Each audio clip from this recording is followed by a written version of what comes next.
జీవితమంటే కల కాదు, అది కవులు రచించే కథ కాదు.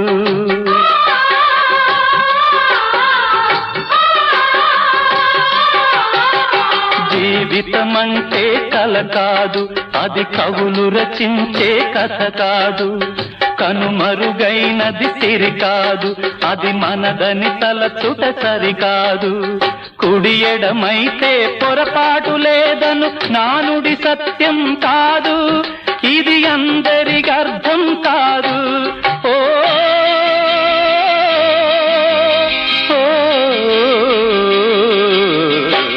వేగు చుక్క మొలిచింది, వేకువ పొడ చూపింది, తూర్పు తెల్లవారక ముందే కాలం మాటేసింది, నా కళ్ళను కాటేసింది, కాలం మాటేసింది.